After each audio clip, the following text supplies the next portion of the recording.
Well, I've lived in Wroxham all my life, and there's such vast changes since then that looking back to the days when hardly anything but waves were sailing, it was so much more peaceful than it is today. Um, I find out that the Broads are getting overcrowded, and if something isn't done pretty soon, there won't be any Broads left.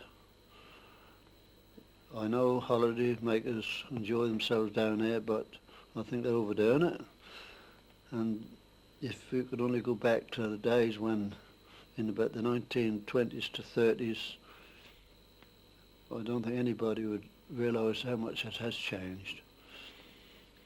I used to be sailing quite a bit all the year round, on trading craft in the winter and then pleasure craft in the summer.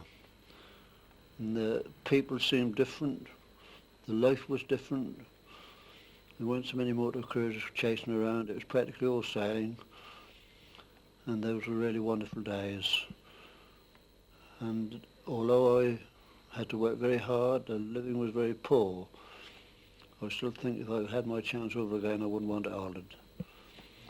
Although today we're much better off financially, in those days there's much more happiness.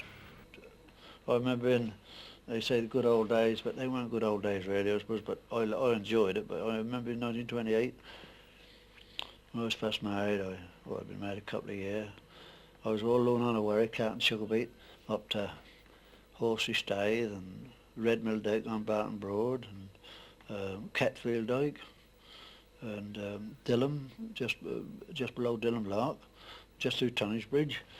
And I was all alone on old wherry, and I had a very hard winter that one. I used to get 25 and threepence a freight cart. I used to load it by hand. I used to get twopence a ton for loading them, and I used to wheel them sometimes 30, 40 feet over the river, get them on board. But the total money I got was 25 and threepence a freight to Cantley. I used to do 2 a week, and my average arse 1928, I got records up somewhere. I was working 7 days a week, 18 hours a day on average, and I think my money was about 40 something an hour. Piecework. I used to every time I had to go up there, I'd take the keel off because I drew too much water. Then when I got down below Ludden Bridge, I used to hang on the bank and fiddle about and get the keel on again. Sometimes it used to take us hours. So it'd take me hours to get on. My hands would be blooming numb. You used to take beat up to Cantley, did you? Yeah. I used to, after the First World War, 1918, I went, the Cantley Sugar Factory opened in 1912, I think it was the first time, and I remember just going sort of passing along with my father. I used to sail there then, but I started in earnest 1919, and I kept at it. I never missed a beat season until they stopped accepting beat by water. I was on sailing craft and then on powered craft, you see, and right up till they finished. Of course it got better when we got power. I didn't like power, mind you, but work was a lot easier.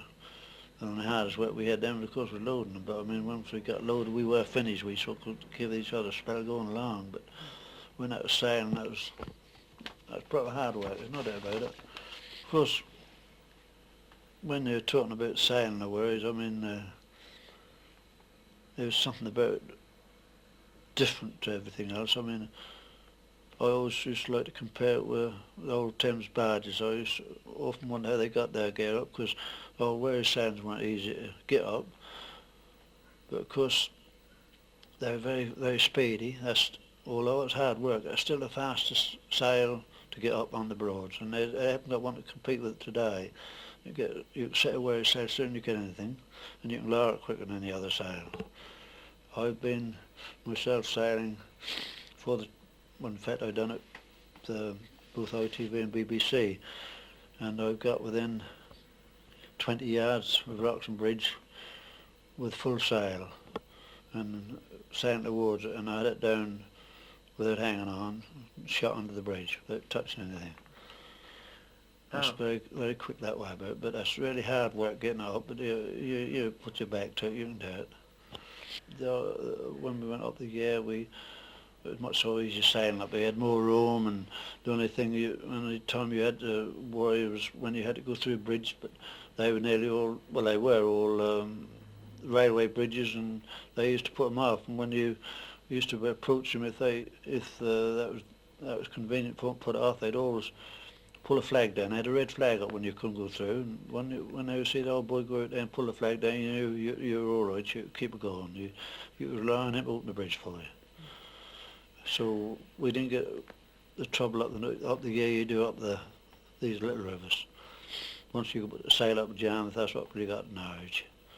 That's very handy, that was. I suppose in those days the Broad was full of little quiet backwaters you could go to, wasn't it? Well, I don't know. They're still there, most of them. Yeah, people don't know. They go past them too quick, I suppose. Yeah, well, I think these little, like, South Welshman, Ranworth Broads, they were always open. I used to be able to get across there to Wherry when I was young. In fact, I suppose you could now, really, but there ain't quite so much water, because it's like Hickling now. The channel, we used to have channels across them places then. Now that's all one. That's all the mud is shoved out of the main part of the channel, so it's nearly all the Broads all about the same depth. They have done the winter Ranworth Broad. They spent thousands of pounds dredging it out, but there's less water in the channel now than ever there was. That's only because there's more water elsewhere. When we used to go around with it in Old Albion, after you got out of the channel you were stuck. And now you can go anywhere, you can sail around, turn around and come out again. It's easy as anything now. It's better that way about, but they made about 6 foot of water, but they had about 3 foot 6 of water on Ranworth Broad anywhere today. I don't think you'll find a place where there's more than 3 foot 6 of water. I don't think so. I might just a hole now and again, but very seldom. And also, of the last one to sail a laden wherry from Horsey Staithe or Waxham Cut, I loaded sugar beet for the Kings of Horsey, and it would be about last time I think I loaded up there would be 1932. I believe that's the last time anything was carted from there. I remember I used to come away from Yarmouth at night with my father. Be 5 or 6 more wherries along with us, and night times then it was totally different what it is today. You used to come away from Yarmouth at evening, where say just after 10, the wind would probably be north-west, and that'd be dying away. And if that was a nice fine evening, my father would say, well, I think it'll be better for us. Little while, he said the wind will come out of the southern, and sure as anything, he said about 7 or 8 o'clock time, he said as the tide come up, you'd find the wind would come round off the sea a bit, and we'd draw along, not very fast, but fast and you could quant, and we used to draw along and probably get away from Yarmouth, say 7 or 8 o'clock at night, we'd be up Ross first thing in the morning, and it was wonderful. And then sometimes you used to come away and it'd be blowing hard, and coming up the night, you'd see the old windmills going round, and you'd see the water flying off the old paddles, and see a little light in the old windmill would be about there, could hear watching all night.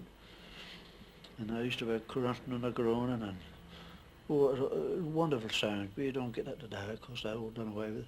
Then there used to be the old eel catches there was always one eel catcher just before we got to Stokesby, and there was no one before we got to Aikle. And the Herts, Cold Harbour, and there was another one, Old Park with Horn, and we used to be coming up there. They used to get used to us, because they used to have their nets up all night, and they know we'd never go past them, we'd never run into them, because we'd lower the sail around and run into their nets. We'd just sort of go on our forepeak when we were approaching them, and used to holler out and wait or something like that, and when we see the old man wave his light, we know he was proceed. And he'd go and lay down again, but he wanted to keep awake all night, because he knew the worm would catch him.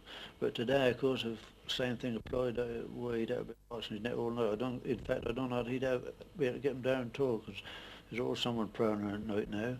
Them days, there was only, when we come away from Yarmouth, if there was half a dozen of us come away, we'd nearly always be together. We was within about a quarter of an hour, the whole lot of the passes, so it was a lot easier for them. But I know things were different. We got some pranks and we used to have a good time, but blast, that's hard work. can't get away from that. They used to, there's been roll boys on them wherries.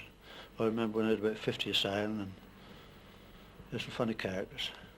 I'll tell you one thing, that never once did I ever remember a wherry getting in a muddle and another one didn't stop lending a hand. There was goodwill, you know, there was always goodwill. Although they were trying to nick each other's tons and that sort of thing, they'd shove like hell to get past another wherry, so they get his tent when they got the Maltese or something. If they were going out a mile, they'd shove their hearts out, try and beat someone. But if one of them got in a muddle, they never went past them. They wouldn't leave one in the muddle. They were good principle, that old boys.